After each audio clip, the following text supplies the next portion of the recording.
नमस्कार साथियों, क्या आप भी अपने आप को एक सफल व्यक्तित्व के रूप में इस समाज में स्थापित करना चाहते हैं?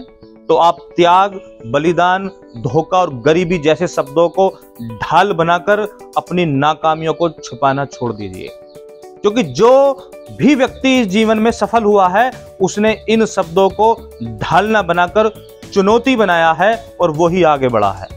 क्योंकि जिस व्यक्ति के जीवन में त्याग, बलिदान, धोखा और गरीबी जैसे शब्द घटित होते हैं वो ही व्यक्ति चुनौती मानकर आगे बढ़ते हैं। अगर आप त्याग की बात करें तो पितामह भीष्म से सीखें कि किस तरीके से अपने आनंद का त्याग कर कर अपने जीवन को उन्होंने देश और पिता के लिए समर्पित कर दिया। वहीं भगवान श्री राम ने अपने राज्य का, अपनी सुख सुविधाओं का बलिदान कर कर अपने पिता के लिए सर्वस्व त्याग कर कर अपने आप को साबित किया।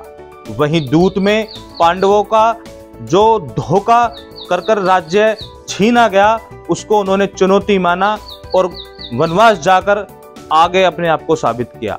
वहीं भगवान श्री कृष्ण जैसे गरीब व्यक्ति जिनका जन्म होने से पहले ही उनके भाइयों को मार दिया गया, उनका जन्म ही कारावास में हुआ और जन्म के पश्चात उनके जो माता पिता हैं उनसे ही उनको अलग कर दिया गया।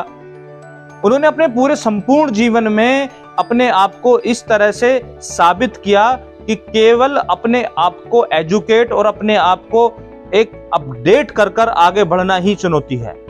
उन्होंने कभी ये नहीं कहा कि हमारे जीवन में त्याग, बलिदान, धोखा या गरीबी जैसे शब्दों को लेकर कभी डिप्रेस नहीं हुए और ना ही कभी अपने आप को इस तरीके से अवसाद में जाने दिया कि वो विफल हो सकते हैं।